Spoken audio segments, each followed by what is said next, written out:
என்னோட பேரு பென்னிக்குட்டி விவி. இப்போ 7 வருஷத்துக்கு முன்னாடி எனக்கு கை ஒரு வண்டியிலிருந்து வீணிட்டு டிஸ்லாக் ஆயிடுச்சு. மங்களம்னு சொல்றது ஒரு மருந்து வச்சு கட்டுறது ஒரு இடம் இருக்குது. அங்க போய் நான் அது கட்டிட்டேன்.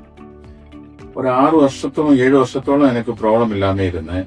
இடையில ஒரு நாளைக்கு கை தூக்கி ஒரு வேலை செய்த டைம்ல மீண்டும் கை டிஸ்லாக் ஆயிடுச்சு. அப்போ கை பயங்கர வலி. அன்னைக்கு நைட்டு 11 மணிக்கு மறுபடியும் தூங்கும் கூட கை டிஸ்லாக் ஆயிடுச்சு. வலி தாங்க முடியாது. மறுநாள் காலையில நான் நம்ம bone and joint Soundarapandian hospital, Anna Nagar. அப்ப அந்த ஹாஸ்பிட்டலை பற்றி எனக்கு ஒரு விசுவாசம் இருந்தாச்சு. ஒரு 10 வருஷத்துக்கு முன்னாடி என்னோட ஒரு ஃப்ரெண்ட் இங்க ஒரு ஆக்சிடென்ட் ஆயிட்டு அவரை பார்க்கறதுக்கு நான் வந்தேன். அவரை பார்க்கறதுக்கு நான் வரும்போது அவர் எழுநேற்று நடக்கும் எனக்கு ஒரு நம்பிக்கை இல்லாது. மொத்தம் நெட் போல்ட் எல்லாம் போட்டு இது பண்ணிட்டு இருந்தேன். ஏன்னா ஒரு 3 மாசம் கழிச்சு நான் SR கேட் வச்சு அவரை பார்க்கும்போ அவரு கார் ஓடிட்டு போறேன். நான் சொல்லிச்சு, என்ன சார் எப்படி இருக்குது? பெனி பரவாயில்ல, நல்லா கேர் பண்றேன் அந்த ஹாஸ்பிட்டலு. அந்த ஒரு வேர்டு அவர் சொல்லியிருந்தேன் என்னோட மனசுல இருந்தேன். நான் நேரே இங்க வந்தேன். ரவி சுப்பிரமணியம் சாரை பார்த்தேன். நேரே அவரே தான் பார்த்தேன். சார் இந்த மாதிரி இருக்குது, எனக்கு ரொம்ப கஷ்டமா இருக்குது, கை ரொம்ப வலியா இருக்குது அப்படின்னு. நான் அவரெல்லாம் டெஸ்ட் எல்லாம் எடுக்க சொன்னா. மறுநாள் 6 மணிக்கு வர சொன்னா. மறுநாள் காலையில வந்த உடனே ஆபரேஷன் எனக்கு ஆரம்பிச்சு. அன்னைக்கு ஒரு 12 மணி ஆயப்போ நான் வாடியில வந்துட்டேன். 2 நாள் தான் இருந்திருக்கு மேக்சிமம். அதுக்கப்புறம் டிஸ்சார்ஜ் ஆயிடுச்சு. பிசியோதெரப்பி ஒரு 15 நாள் பண்ணிட்டேன். எனக்கு ஒரு 15 நாள்ல நல்லா மாற்றம் வந்துட்டே இருந்தேன். அதுக்கப்புறம் ஒரு 2 மாசத்துக்குள்ள எனக்கு ஃபுல்லா கை ரொம்ப ஃப்ரீ ஆயிடுச்சு. எந்த ஒரு ப்ராப்ளமுமே இல்லாத மாதிரி இருந்தேன்.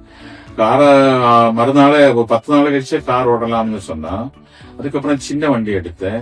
அதுக்கப்புறம் இந்த மாசம் டிசம்பர் 25 நான் புல்லட் எடுத்து ஓடுறதுக்கு எனக்கு எந்த விதமான ஒரு கஷ்டமும் இல்ல இருந்தேன்.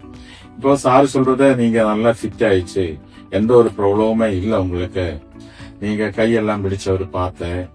அவரு எனக்கு ரொம்ப பிடிச்சது என்னன்னு கேட்டா, நான் இந்த ஹாஸ்பிட்டல்ல வர்ற மாதிரி எனக்கு தெரியல. நான் அண்ணா நகர்ல ஏதோ ஒரு மால்ல போய் பர்ச்சேஸ் பண்ற மாதிரி எனக்கு ஒரு தோணும் ஃபீலிங்.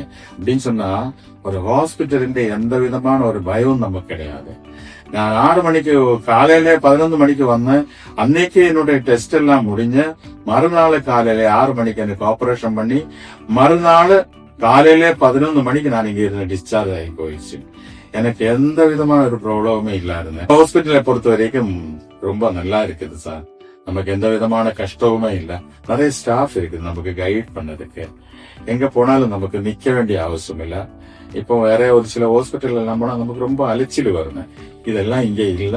ரொம்ப நல்லா எனக்கு ஆபரேஷன் முடிஞ்சு 6 மாசம் ஆயிடுச்சு. இப்ப என்னோட கை நார்மல் ஆயிடுச்சு. எல்லா வேலையும் எனக்கு சரி செய்ய முடியுது. அதுக்கு நான் தேங்க்ஸ் சொல்ல வேண்டியது doctor Ravi Subramanian sir, Soundarapandian hospital, அவங்களுக்கு தான் நான் நன்றி சொல்லணும்.